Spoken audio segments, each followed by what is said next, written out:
Emberwood presents Yosemite Campground Murders, based on a true story. You ever feel like a place can hold on to something? Not just memories, but something darker. Something that waits.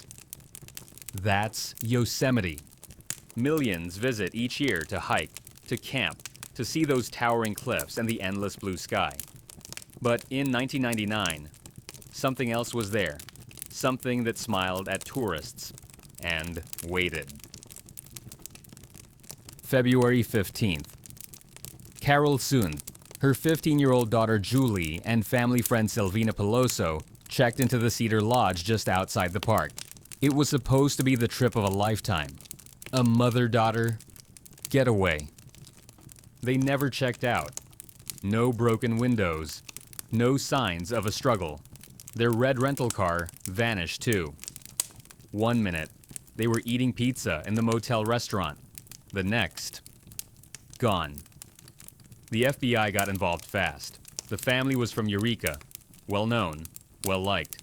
Volunteers came from all over. Helicopters, K-9 units, psychics, even cadaver dogs. Nothing. Then, in March, over a month later, a letter arrived at police headquarters. No return address. Inside, a crudely drawn map and 5 words in shaky handwriting. We had fun with this one. They followed the map. It led to a remote embankment near Don Pedro Reservoir. There, beneath a burned-out car, were 2 charred bodies. Forensics confirmed Carol Sund and Silvina Peloso, but Julie was missing. 2 weeks later, her body was discovered in a drainage ditch, dumped, covered in brush, far from the others. She'd been bound, strangled, and still, no suspects, no fingerprints, no motive. But there was someone who knew that motel inside and out. Cary Stainer, a maintenance man, quiet, clean-cut, tall. He fixed your AC, chatted about the weather, even gave interviews on the news. What no one realized, Cary had fantasies, not of robbery, not of revenge, of murder. He claimed they started when he was 7. He would later tell the FBI, "I've wanted to kill women for 30 years. And he did. On July 21st, 5 months after the first murders, naturalist Joy Armstrong was found near her cabin in Yosemite, decapitated. The scene was gruesome. Blood everywhere. Drag marks. A shallow grave.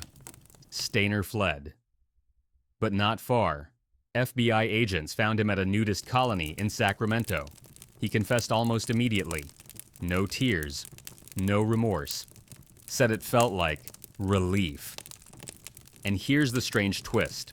Cary's younger brother, Stephen Stainer, had been kidnapped as a child and held captive for 7 years before escaping. A national hero. One brother survived a monster. The other became one. Cary said the guilt of his family's trauma haunted him, that he fantasized about abducting women, tying them up, and killing them. The lodge gave him opportunity. The park gave him cover. 4 women, brutally murdered, all within a few miles of waterfalls and picnic tables. And yet, people still sleep in those same cabins, hike those same trails, snap photos near the overlook, never knowing that somewhere nearby, evil once lived and smiled for the camera. Emberwood presents The Man Who Disappeared in the Dunes, based on real cases. You ever drive through the desert at night? Not just a highway. I mean deep desert. Places where GPS stutters, where the silence presses against your skull, where the stars feel too close. That's Glamis Dunes, California. July 2018.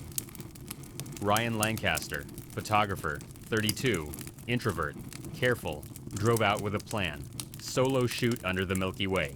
He texted his sister around 6 p.m., setting up near Osborne Overlook. No service out here. Wish me luck. That was the last anyone heard from him. Next morning, no reply, no social media post, no call. By the third day, his sister called the sheriff. A search began. They found his car half buried in sand, keys in the ignition, camera on the seat, his tent unopened in the trunk. Weirdest of all, his boots were missing. There were no footprints, no drag marks, no wind strong enough to erase everything overnight. Just stillness. Locals joined the search. Drones, ATVs, helicopters. Nothing. But Ryan wasn't reckless. He was the guy who carried 2 GPS trackers and an emergency beacon, yet none of them were activated. His blog revealed something else. 2 weeks before, he'd written about whispers in the dunes. Camped out near Glamis. Thought I heard voices. Not close, but inside the sand, like echoes through water. Creepy? Sure.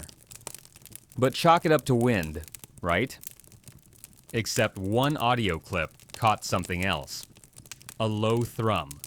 Faint static. Then a voice. Filtered. Warped. Ryan, come here. Some say it's fake.